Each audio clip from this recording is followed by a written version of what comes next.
بسم اللہ الرحمن الرحیم۔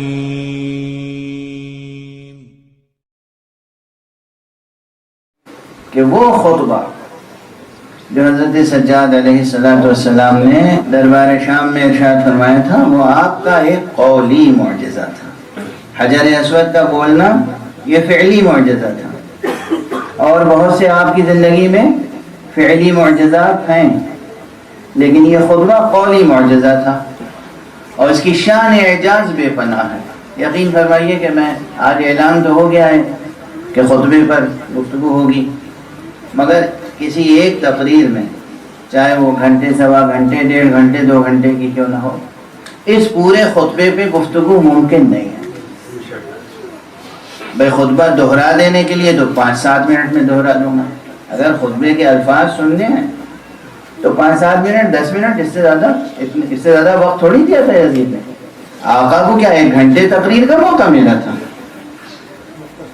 لیکن یہ معصوم کا کلام ہوتا ہے، صدیوں میں جو غیر معصوم کہتے رہتے ہیں، وہ معصوم اپنے چند لمحوں کے چند الفاظ میں اسے دگرگوں کر دیتا ہے۔ صدیوں کوئی کام کرتا رہے، صدیوں، سینچریز، مگر جب کوئی صاحب ارادہ کن فیکونی ہوگا، جب کوئی حجت خدا ہوگا، جب کوئی معصوم منصوص امام منصوص من اللہ ہوگا، تو ایک جملے میں انقلاب برپا کر دے گا۔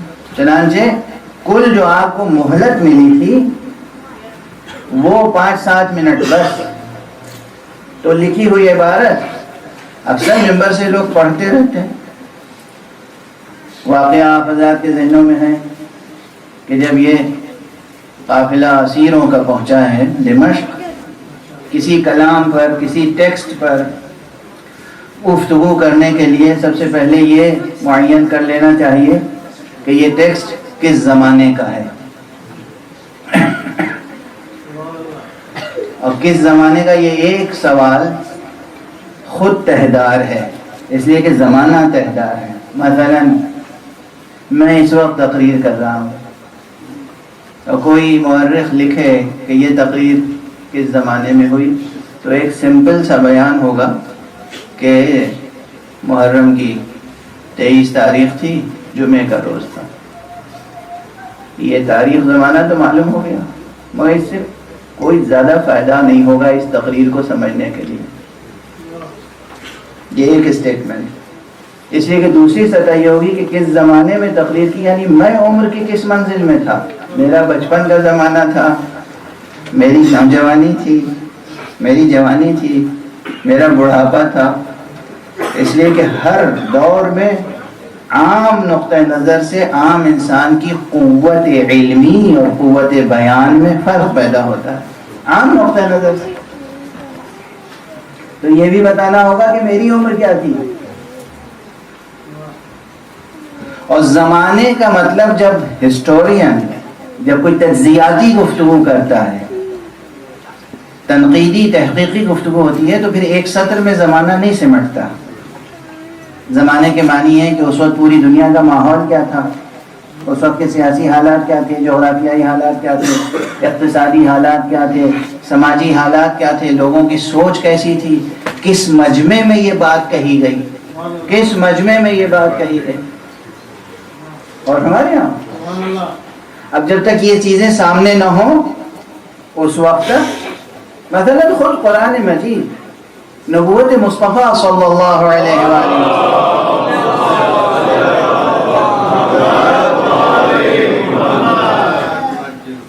حضور نے فرمایا قولوا لا الہ الا اللہ تفلحوا۔ کس وقت کہا ہے یہ کہ یہ جملہ اس گنبد کائنات میں گونجتا ہی رہتا ہے، اور اس کی تاثیر اور اس کی رونق اور اس کی چمک تمک، اس کا جمال اور جلال، اس میں کوئی کمی نہیں آتی۔ اس لیے کہ اس وقت کہا تھا جب پورے مکے میں کوئی جگہ ایسی نہیں تھی جہاں بت پرستی نہ ہو رہی ہو، جہاں شرک نہ ہو، کفر نہ ہو، بدعتیں نہ ہو، فسق نہ ہو، فجور نہ ہو، ظلم نہ ہو، جہاں انسان انسانیت کو بھول چکا تھا۔ اس ماحول میں جہاں ہر شخص، ہر قبیلہ اپنے قبیلے کا اور اپنے خاندان کا اور اپنی ذات کا الگ الگ بت بنائے بیٹھا تھا، وہاں یہ کہنا قولوا لا الہ الا اللہ تفلحوا، تم سب کے سب کہو لا الہ الا اللہ فلاح پا جاؤ گے، اور تنہا مصطفیٰ کا کھڑے ہو کر کہنا، اس جملے کو کہنے کے لیے مصطفیٰ میں شجاعت کتنی چاہیے؟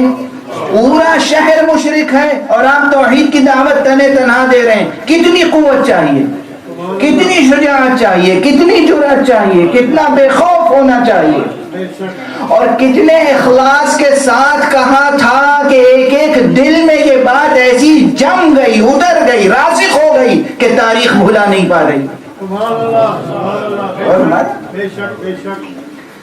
تو ماحول زمانہ، اب آپ غور فرمائیں کہ حضرت سجاد علیہ السلام نے یہ تقریر کب کی؟ تو اب ایک سطر تو یہ لکھ سکتا ہے مورخ کہ سن 61 ہجری کے ماہ سفر کے پہلے ہفتے کے جمعے میں، اس کی تشریح میں جب جائے گا انسان تو بہت کچھ مل جائے گا، چونکہ یہ اسیروں کا قافلہ جو کربلا سے کوفے ہوتا ہوا شام پہنچا، تو تاریخوں میں یہ ہے کہ غالباً پہلی سفر کو شام میں داخل ہوئے۔ اب شام میں داخل ہونے کے بعد جو پہلا جمعے کا دن تھا، بہت سے حضرات کہتے ہیں یہ اسی دن کا واقعہ ہے۔ تو اگر اس قول کو تسلیم کر لیا جائے تو تاریخ ہمیں معلوم ہو جاتی ہے کہ سن 61 ہجری کے ماہ سفر کا پہلا جمعہ، گویا پہلی سفر سے لے کے 7 سفر تک کی کوئی تاریخ رہی ہوگی۔ تحقیق کرنے والے معین بھی کر سکتے ہیں، 1-2 دن کا فرق ہوتا ہے زیادہ سے زیادہ، لیکن اس وقت حضرت سجاد علیہ السلام کی عمر مبارک کتنی تھی؟ اب یہاں بھی مورخین میں اختلاف ہے۔ دیکھیے آپ حضرات سینے پہ ہاتھ رکھ کے بیٹھیے گا، کیونکہ میں رٹا ہوا سبق نہیں سنانا چاہتا، نہ سننا چاہتا ہوں۔ جب تحقیقی گفتگو ہو تو تمام اقوال کو سامنے رکھنا چاہیے۔ چنانچہ بعض اقوال یہ ہیں کہ آپ کی عمر مبارک 12-13 سال کے درمیان تھی، یہ بھی اقوال ہیں مورخین نے لکھے ہیں، یعنی زیادہ سے زیادہ 13 یا 14 سال، اور بعض کہتے ہیں کہ 22 یا 23 سال یا 34 سال۔ اگر آپ کی ولادت 37 ہجری یا 38 ہجری کی ہے، یعنی زمانے حضرت امام علی ابن ابی طالب علیہ السلام، مشہور یہی ہے، میں بھی اسی کو تسلیم کرتا ہوں، مشہور یہی ہے کہ حضرت امام زین العابدین علیہ السلام کی ولادت باسعادت حضرت امیر المومنین علیہ السلام کے دور خلافت ظاہری میں 37 یا 38 ہجری میں ہوئی، اور وہ بھی کوفے میں نہیں بلکہ مدینے میں ہوئی۔ اب یہاں خود ایک بڑی بحث ہے کہ اس وقت تو حضرت کا پائے تخت کہاں تھا؟ کوفے میں، تو جناب سجاد علیہ السلام کی ولادت تقریباً بالاتفاق لوگوں نے لکھی ہے کہ مدینے میں ہوئی۔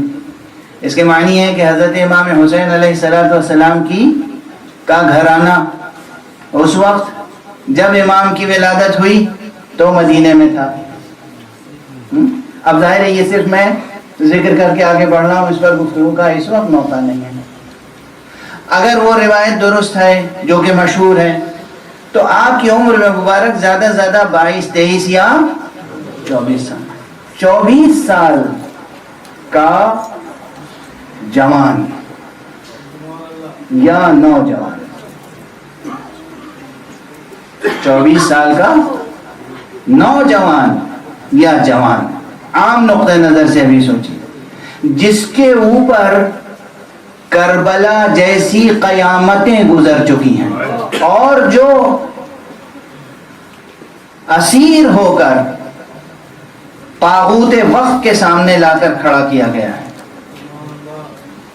اب عام انسانی نقطہ نظر سے اور دربار مخالفوں سے بھرا ہوا ہے، اس وقت اس 24 برس کے جوان کا صرف یہی نہیں کہ خطبہ ارشاد فرمانا، بلکہ ذرا آپ دیکھیں کہ اس ایک تقریر کے ساتھ کتنے اور فعلی معجزات ہیں۔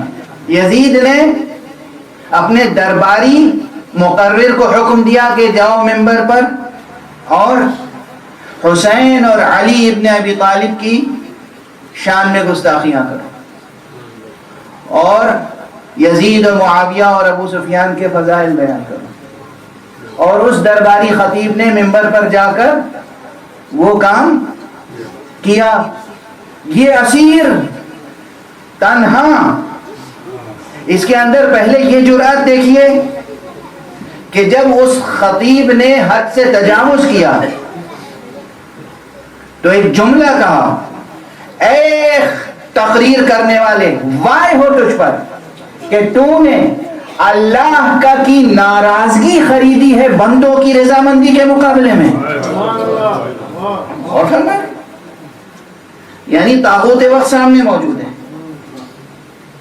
اس کے سپاہی، اس کے تمام جو کچھ بھی حشم خدم تلواریں برہنہ لیے ہوئے سب موجود، اور انہوں نے براہ راست اس خطیب سے خطاب کیا اس طرح کہ پھر اس ایک جملے کے بعد اس خطیب کے لبوں پر گویا مہر لگ گئی، اس کے بعد کچھ کہہ نہیں پایا.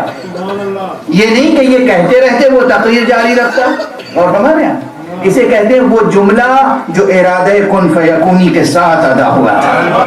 یعنی اس خطیب کو تو پورے دربار کی حمایت حاصل ہے، اس خطیب کو تو حاکم وقت کی حمایت حاصل ہے. وہ خطیب نعوذ باللہ خاکم بدہن جو گستاخیاں کر رہا تھا، وہ حضرت کو بھی جھڑک دیتا کہ اے اسیر خاموش رہے. نعوذ باللہ، اے اسیر خاموش. کیا کیا اذیتیں نہیں دی گئی، کیا کیا گستاخیاں نہیں کی گئی، مگر اس وقت جب آپ نے جملہ کہا ہے ویلک ایھا الخاطب، وائے ہو تجھ پر اے خطیب کہ تو نے خدا کی ناراضگی خریدی ہے بندوں کی رضامندی کے مقابلے میں. اور یہی نہیں فرمایا فتبوأ مقعدک من النار، اپنی جگہ جہنم میں تو نے محفوظ کر لی. اتنا عظیم جملہ، اور اس کے بعد وہ خطیب پر جیسے اسے سکتا ہو گیا، اس کے بعد کچھ نہیں کہا اس نے. خود یہ جملہ بالکل ویسے، یہ مقابلہ کیجئے، یہ تو امام ہے، تاریخ میں آپ نے سنا ہے جب اسیروں کا قافلہ داخل ہوا ہے کوفے میں تو ایک شور تھا، بے پناہ شور، اور مورخین نے لکھا ہے کہ جس وقت بی بی زینب نے چاہا کہ خطبہ ارشاد فرمائے تو اشارہ کیا اور ایسا سکتہ طاری ہو گیا کہ گھوڑوں کی ہنہنانے کی آوازیں بھی رک گئی. وہ تھا جلال زینب، یہ ہے جلال سجاد. پھر یزید میں بھی جرأت نہیں ہوئی کہ بھئی تم کون ہوتے ہو روکنے والے، تم تو خود اسیر ہو میرے سامنے، میرے خطیب کو تم ٹوک رہے ہو، روک رہے ہو. نہیں، نہ یزید میں کوئی سکت باقی ہے، نہ درباریوں میں سکت باقی ہے، نہ محافظوں میں سکت باقی ہے، نہ اس کے فوجیوں میں سکت باقی ہے، نہ خطیب میں سکت باقی ہے. اسے کہتے ہیں حجت خدا جب کلام کرتا ہے تو اس طرح اعجاز ظاہر ہوتا ہے. یہ ہے حجت خدا. اور ہمارے یہ خطبہ، یعنی اس خطبے کے ساتھ فعلی معجزات ہیں، فعلی معجزات. اس کے بعد پھر خطاب فرمایا یزید سے، اتاذن لی یا یزید، یا امیر المومنین نہیں، یا خلیفۃ المسلمین نہیں، یا ابا خالد نہیں، کہ کم سے کم ابا خالد کہتے جو اس کی کنیت تھی. اتاذن لی یا یزید، اے یزید کیا تو مجھے اجازت دیتا ہے کہ ان اصعد هذه الاعواد، کہ میں ان لکڑیوں پر چڑھ کر وہ بات کہوں جس میں خدا کی رضا ہے اور ان تمام سامنے بیٹھے ہوئے لوگوں کے لیے ہدایت کا سر و سامان ہے. اب پہلے تو یزید نے اجازت نہیں دی، لیکن خود آپ کا یہ ارشاد، اس نے وہ تکوینی اثر کیا ہے تمام درباریوں پر کہ اسی کے حاشیہ نشین کہنے لگے یزید انہیں اجازت کیوں نہیں دیتا، انہیں اجازت دو کہ یہ منبر پہ جائیں، انہیں بھی اجازت دو، انہیں بھی موقع دو. یزید بار بار منع کر رہا ہے کہ نہیں انہیں اجازت نہیں دوں گا، لیکن اسی کے حاشیہ نشین، گویا اسی کے وزیر، اسی کے قصیدہ خواں، اسی کے سب جو دربار میں موجود ہیں سب کہہ رہے ہیں کہ نہیں انہیں اجازت دو. اور ہمارے ماحول کا دگرگوں ہو